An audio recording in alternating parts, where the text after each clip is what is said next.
all of you for getting out on a somewhat cold, but definitely rainy, nasty day. We are here for Coffee and Conversation, which is hosted by our Government Affairs Committee, and I will introduce the chair of that committee in just a moment. But before we get started, we want to recognize Mark, because he is so wonderful. Thank you so much, Mark. I mean, he gets out of bed early on these days, which is highly unlike him. Just joking. But we are so thankful that you are always open to hosting us, and your staff is here, Lori, and they're just wonderful. So thank you all. As always, I like to talk about some of the benefits of being a chamber member. If you're not a chamber member, we happen to have applications and information right over here. You can see Beverly. Where is she sitting? She's sitting right there. Okay. And so if you're not a member, we would love to have you as a member. Of course, there are many, many benefits to being a chamber member, but I want to talk about one of them. Where did Diana go? Diana is our social media guru. Most of us nowadays have Twitter. Okay? So Diana goes through all of those and looks for any of our members who have posted on those. And then she takes that post and she likes it and she sends it out again. And so every member, when they just do their own post and it reaches many people, it's going to reach thousands more once Diana does that. And that is a very important benefit for the chamber, because we all know social media nowadays is how you get the word out for what you do.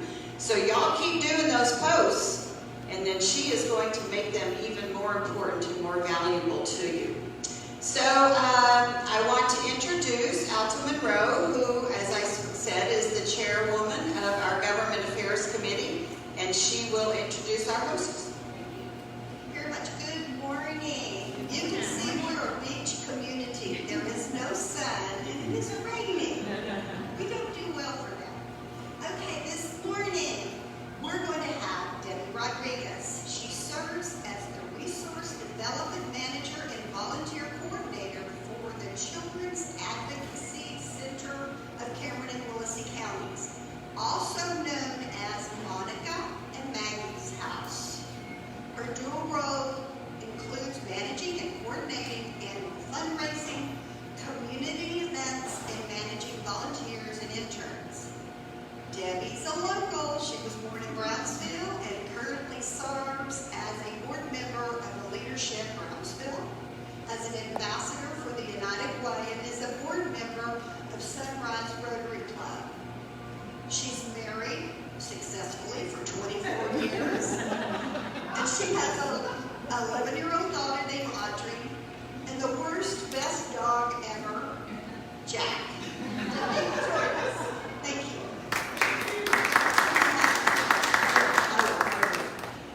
Thank you all for this wonderful morning. I guess, anytime I have to work on the island, for some reason I think it's just planned that my bosses either get together and just say, don't let it be too sunny out there, she won't get anything done.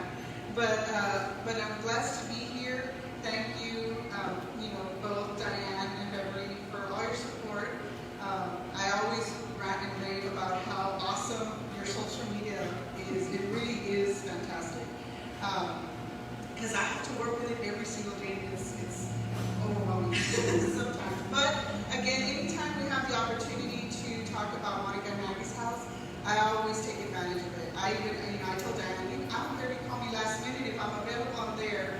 Because the work that we do at Monica and Maggie's house it's not a popular topic. Speaking about child abuse, and of course, speaking about child abuse early in the morning, when you're trying to get your day done or started, not necessarily a hot topic, but it's happening around us every single day.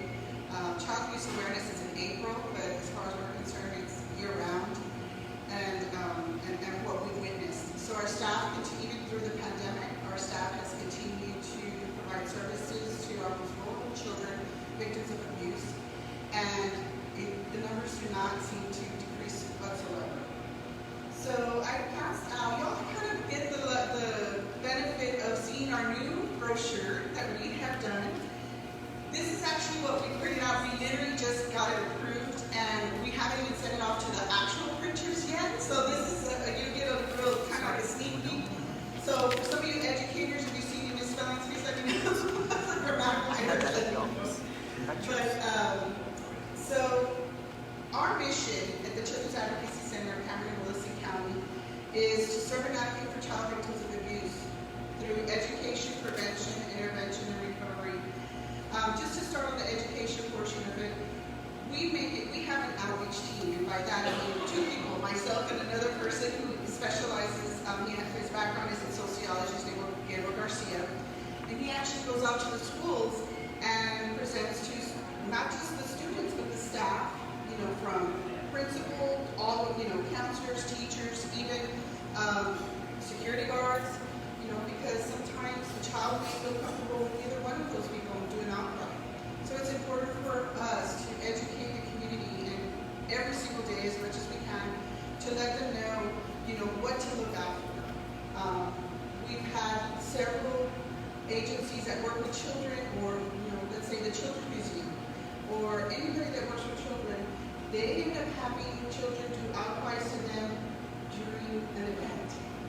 You never know when this is going to happen.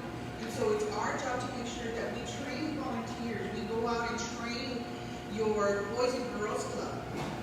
We specifically target the ages grade levels 3rd through 5th grade because our statistics are pretty high in that age group. So we go out and we provide presentations to the schools, at the level of the children, 3rd, 4th, and 5th grade especially. And we talk to them not just about child abuse, but we talk to them about bullying, which is obviously something that it happens. Unfortunately, it's still happening. I think there's more accountability now with the school districts, really getting a handle on that. It's not acceptable, and so that is a good start. But we continue to provide education again to the students to let them know, some of the consequences that happen because of bullying. We do talk about mental health. We do talk about suicide because unfortunately that is happening right in front of us. And a lot of the times, for some of the children that we get, we deal with all kinds of children that have dealt with physical, sexual abuse, neglect, victim, or witness to a crime. So some of these children have actually witnessed their brother or sister or their mother or their father in some type of either domestic abuse or have witnessed suicide. So we continue to do what we can to bring awareness to our community. So we need you to advocate for us to put our name out there and say we can educate anybody. We've educated families. A lot of the times we have to get permissions from the parents of the students in order for us to present. Some parents choose to opt out. But we do get parents that call us and say, look, I didn't sign the sheet because I want you to educate just in my family so that we can have a discussion just amongst ourselves. And I appreciated that. We've done that more and more because some parents don't know how to begin the conversation. It's very, very uncomfortable for some people.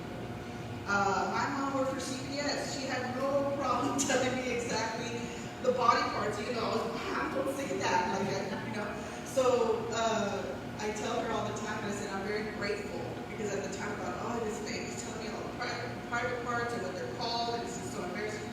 Didn't realize until I actually started working here full circle how important that was for children to be aware of themselves. There's a level, I know, there's things that we don't want to talk about. It's like, they're too young. Well, let me tell you, they're not too young. These kids are brighter than ever. They know exactly what's going on. They're exposed to so much more. So we need to make sure now the adults need to get educated. Like, okay, how am I going to tell? How am I going to start the conversation? Call us. You have families with kids, grandkids. Call our center. We would be happy to have them over a week over. We have a conversation just to get the conversation started because it's something that's going to benefit not just, the parents giving them a head start on, okay, how do I start this conversation? We help with that. conversation, and because it's overall it's best for them. And then they become advocates and they share with their friends, their families. It's something that's very, very important. A number that's always kind of sends shivers down my spine is over 90% of the alleged perpetrators is someone that the child knows. It's no longer stranger danger as much as we used to think. No, don't go in with a stranger. Well, it's someone that's either living in their very own home, it's a relative, it's a close family friend. Unfortunately, that is happening. And but it's all about making sure that we communicate with our children. Keep having a conversation with them. You notice they're acting differently, ask them what's going on. Don't interrogate them like, what's going on? I know as parents, what's going on? Because we're busy, or we're just, take the time to really recognize if something's going on. Because my mom always says, I know when you're sick or something on because you're quiet. And you're never quiet. And so just those little things, those are the first signs of just having a conversation so that not only you obviously care about your loved ones, but you want them to feel that they can come to you for any help whatsoever. A lot of the other things that we do with regards to recovery is we do have licensed therapists at our facilities, and they begin the healing process. When a child comes to our facility and they're interviewed, the recording is given to CPS and law enforcement for their investigation. And nobody else can see that, just them, and hopefully that will lead to prosecution. So that is something that is very important because it's recorded so the child won't have to be re-victimized. They won't have to be repeating their story over and over again. Imagine having to, tell the same story over, when I came to work, I got a ticket, I was pulled over, and then you're telling everybody, you're told boss, I'm late because I got ticket, and then your friends, and then you're already like, oh yeah, I got pulled over, but it's okay. Like, by the time you know it, that story kind of gets less and less. So the whole point is for our children to be able to come in, feel safe, we have a safe atmosphere, we have professionals that are trained to work with children, to ask non-leading questions so that they can hopefully tell their story. Feel safe so that they can tell their story. Say one time. They're not having to tell it to the lawyer, to the officer, to the CPS caseworker. They have the recording. They use that for their investigation. One time. What happens after that? Well, we do our best to provide any immediate resources that the family may need. Some of them have been displaced from their homes. They have nowhere to go. They don't even have shampoo or toothpaste. You'll see on our flyer we have wish list items. Again, they're very specific because these are things that we use on a daily basis. These are things that we need. We need to be prepared for when our families are displaced or have a need. We have these things there available for them. Just the basic essentials that we may take for granted they do not even have. They have to leave their home, just leave it immediately. They can't even grab some of their stuff. So after that, then they're referred to our counselors or therapists so that they can start the healing process. Managing the trauma, whatever it is that happened to them, how do they manage that? There's certain tools and tricks of the trade to learn how to manage that type of trauma. And then after that, there's a program that they follow. And these services are absolutely free. Everything that we provide is absolutely free. Of course, we depend on grants and we depend on community support, which we've been very fortunate. And but they're absolutely free, and not just for the victim, it's for their siblings too, that were at risk, and their non-offending family member. So even as a mom, they'll come to a support group and say, I really don't know how to manage this at home. Can you help me? How can I supplement the efforts of not just therapy, but when they come home? Because the parents have to see them every day and have to say, how are they going to manage that? And so these are things that our therapists kind of walk them through. So it doesn't just stop there. The services continue. And absolutely free, they go through sort of a 9 and 12 month kind of program to kind of help them through, managing the trauma and start the healing process. They'll stop. If they feel they need more, they can come back. Again, absolutely free. If they leave for 5 years and all of a sudden they call us back and say, hey, I was seen there 5 years ago, I'm already an adult, but I really need to speak to somebody. Once a client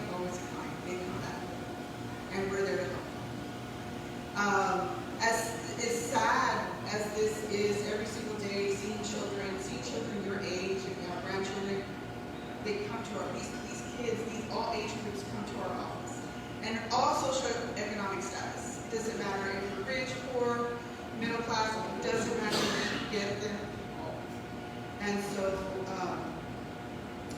even if when they receive services at our facility, if they move, if they have to move, a lot of our clients have to move because of their living situation. If there's a CAC, which is a Children's Advocacy Center, there's 71 in the state of Texas. There's hundreds nationwide. But if they move anywhere, their nearest CAC can also provide services for them absolutely free, which I think is amazing.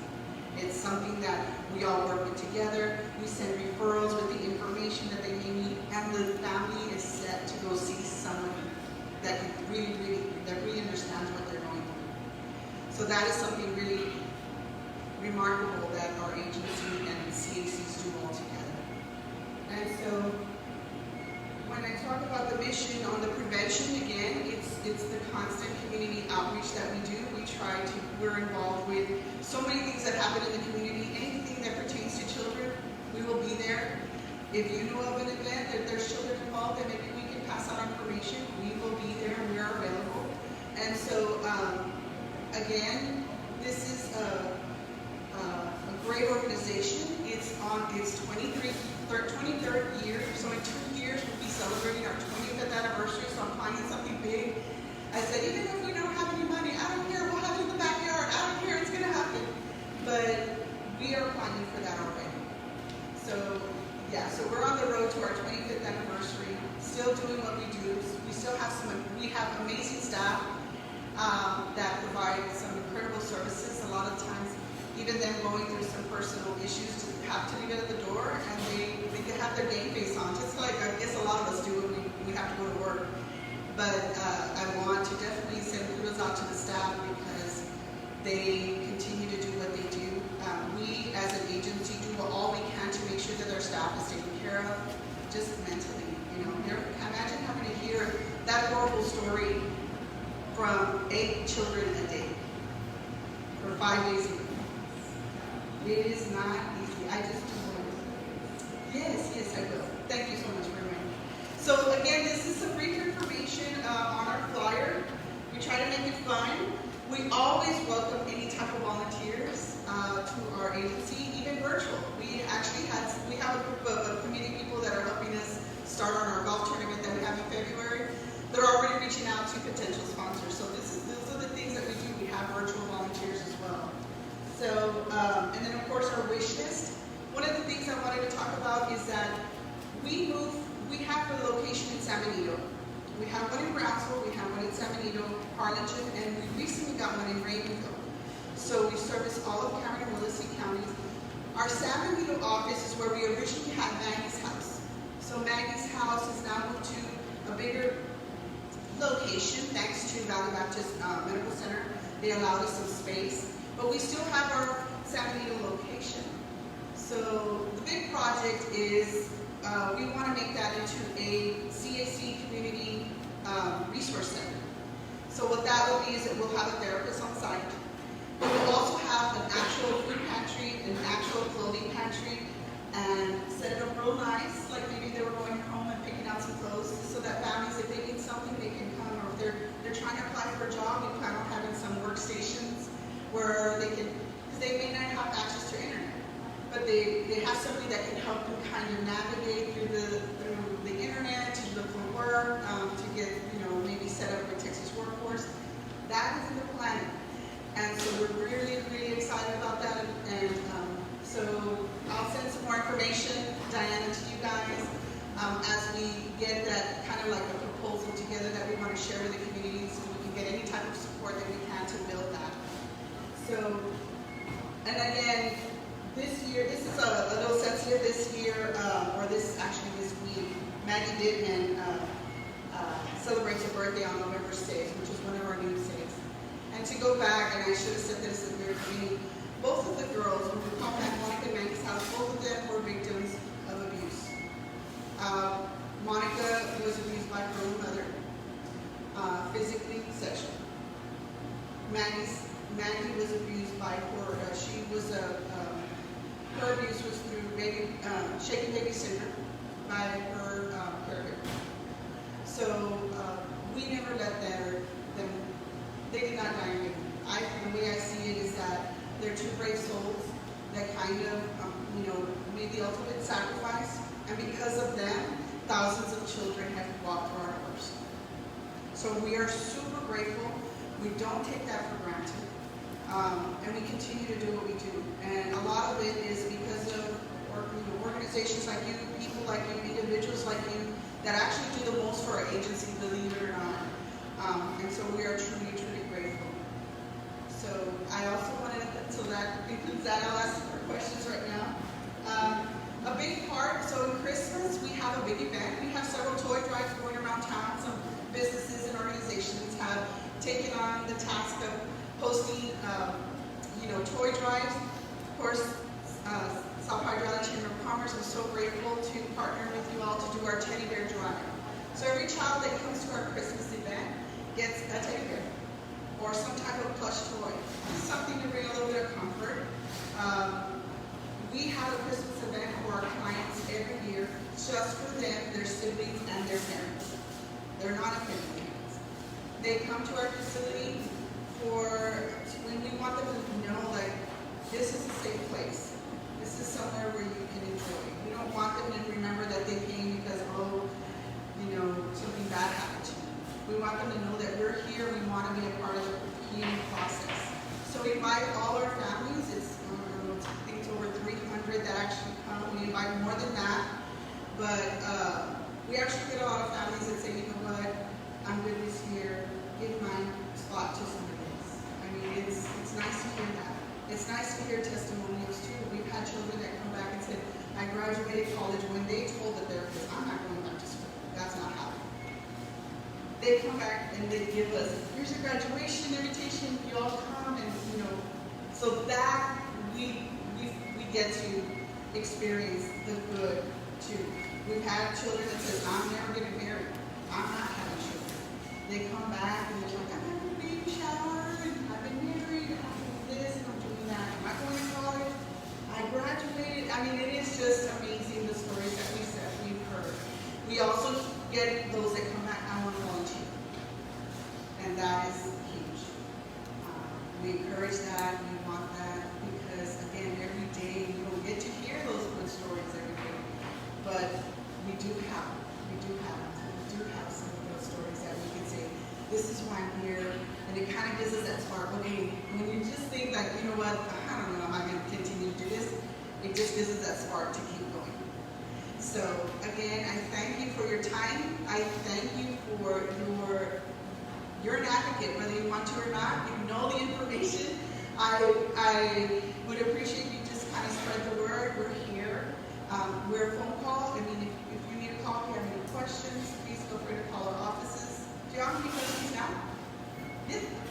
Yes. On average, how many clients are you serving a year, and what's the trend? Has COVID really impacted you significantly? That's a good question. Okay, so on an average year, normal non-pandemic year, it's been over, as far as victims, over 1,200. Wow. We service over 3,000 families. So that's a difference. Not just the victims, but remember I told you sometimes if they were with the siblings and with the household where the alleged perpetrator was at, we consider the siblings as being at risk.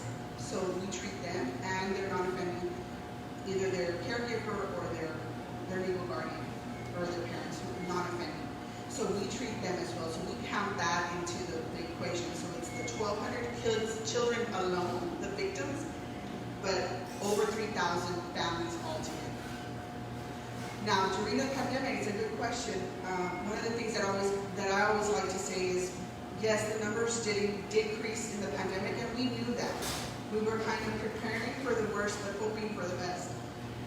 So, a little over 500 children made outcries during a pandemic year.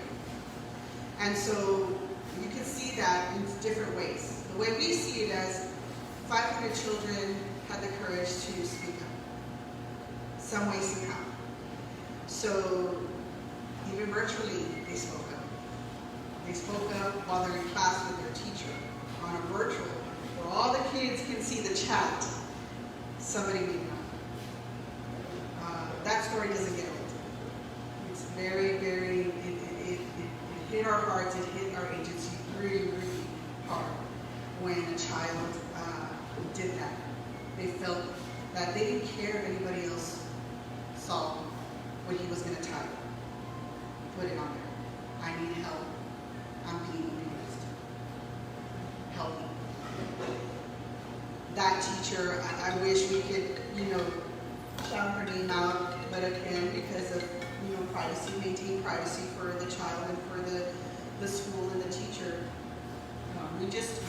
If we get the opportunity to tell this story, we do. Because our teachers, as we all know, took a huge hit as well. Just, physically, emotionally, that's a lot. So, yes, 500 children during the pandemic spoke up. While during the pandemic, our staff kind of kicked it into high gear. They took advantage of the time that they had to continue to train, to prepare for the worst. To prepare for the worst that was to come. Once the pandemic was somewhat relieved a little bit, our numbers began to climb. So each week we're seeing about 40 to 50 children a week at each facility. And that's not even including our Ravenville office that just recently opened last month. And so then those numbers will probably begin to climb. But again, we keep doing what we do. We reach out to anybody who would like to hear from us. We are there. And we have an incredible team. And sometimes I feel like we're gumpy, we're really stretching ourselves thin. But sometimes, some way, we feel like somebody's looking after us and taking care of us. And we're able to do that work and continue to do it. So, and again, I can't thank you all enough for your support. And hopefully I can count on some teddy bears from you guys. So from you, if you have an organization, if you have a business, set it up, make a competition with your staff. Huh? Oh yes, and so the ribbon cutting will be November 18th. But from now to then, you can drop off your teddy bears at the chamber. And again, join us there. We will have myself and several staff members there that you can ask questions and just kind of get to meet our group. Yes. And that will be at the chamber. At the Chamber of Commerce, yes. See your wish list on the back. Yes. Is there a certain location where we can drop off, donations of any of this stuff? Yes, we can coordinate several things. We can coordinate where you drop off in Brownsville, but if you live here in this area, we will be more than happy to come pick it up. Yes. Oh, okay. Diane just said they can bring it to the chamber. We can definitely coordinate that for sure. I appreciate it. So I can come, yes, for work. What kind of volunteer opportunities do you have?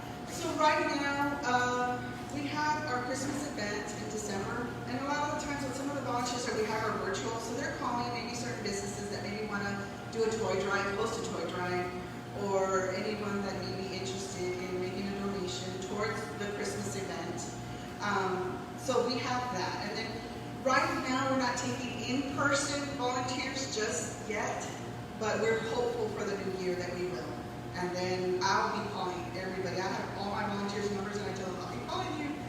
So we are creative. We've been having to get kind of thinking outside the box when it comes to fundraising and in these types of events and this type of support. But we're always open to new suggestions. Absolutely. And if someone wants to make financial donations, they can make them directly to you, and are they tax deductible? Absolutely. We would provide them with all the tax deductible information, and they can go online. We have our website where you're able to make a donation there. But if you want, a lot of people don't like it. There's a lot of businesses that they're like, no, come pick up a check. We are okay with that too. We would love to meet you and your staff, have a presentation, and we brag. Although we do have some people that don't want to, but we always love to brag about our community because we wouldn't be here for 23 years without the community. And we've had, I don't know if some of y'all may know Margarita Madness. We've had it every year here on the island for 20 years. Pandemic hits and we weren't able to have it the 21st year. So we are hopeful that next year is our year to have a Margarita Madness, so you'll hear more about that as well here on the island. Listen,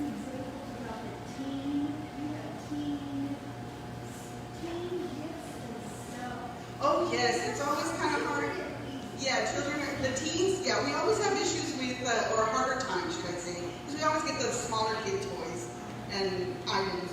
But for teens, we like to get like, you know, those personal hygiene, you know, bath and body things, some the little headphones of sorts. We give them like the blankets. Well, we try to give everybody a blanket, but usually the teens want like one of those statement blankets that they have at certain stores. But and things like that, little Bluetooth speakers, that's a popular hit. And then some, I know one year an organization gave us like those, you know, inexpensive Fitbit type of watches. So things like that. I know that we had several kids want like football items or football like protective gear of some sort, like little bands and headbands and stuff like that. So things like that. Sometimes body sprays, and girls, we make them, we have an organization that does like little makeup kits, but like your simple, like the lip balm and, you know, facial care and things like that, that teens may not have enough to purchase that. So we try to do that. But we can definitely get more suggestions. Again, we leave it open if anybody, you know, has any new ideas that could support our agency. We are open to that. So again, I can't thank you all enough from the bottom of my heart for the time. Oh yes, Sarah. Debbie, I just want to thank you and your organization for all that you do. As an educator, we hate to think that kids go through this type of abuse, but they do. And when that service is needed, it's wonderful that your organization has a safe environment for our kids. And I can tell you, unfortunately, we have referred out in our district and our community, but we definitely know that this resource is so greatly needed, appreciated, and just makes a very, very difficult situation as easy as possible.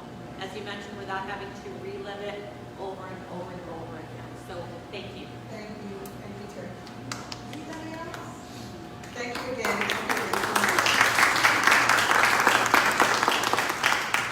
Well, we learn something every time we have a meeting. We want to recognize Lonnie. He's our chamber chair. He's the big boss. And you're the volunteer. Okay, let's see. We have Teresa Cabestron and Christy Gonzalez. Christy's the CFO, Yes, right? yes. School district, and Teresa is the superintendent. And we have the press girl here. Let's just say hello to you and thank you for giving us the publicity that we like to have. Thank you very much. Oh, I want to introduce also Joe Fleshman, right? Fleshman? He's with TSC, and let me see, he is the Assistant Vice President of Instruction and Workforce Development. So say hello, please join us anytime you want to. Mark, thanks again. We love your restaurant, and I guess that's it. Oh, go ahead. Tonight we have a ribbon cutting at Nana's 7D. Tonight at 5:30 at Nana's 7D Theater Cinema, we have a ribbon cutting. We are going to be on some wild rides. It's going to be great fun, so everybody come out for that. Also, we are starting our Shop the Island, if you want to hold that up. Well, she's showing it. They can hear me. So, when you shop any business on the island between November 27th and December 20th, and you spend $20 or more, you turn your receipts into one of these places listed on there, and then you will be entered into a $500 shopping spree. So this is a program of the Chamber to get people to do all their Christmas shopping locally and support our local businesses. Also, I want to remind everyone that the Chamber Gala fundraiser is next Saturday, and we are collecting bottles of wine for the raffle. So if you have a bottle of wine that's your favorite, please drop it off at the Chamber sometime this week. And if you're going to be a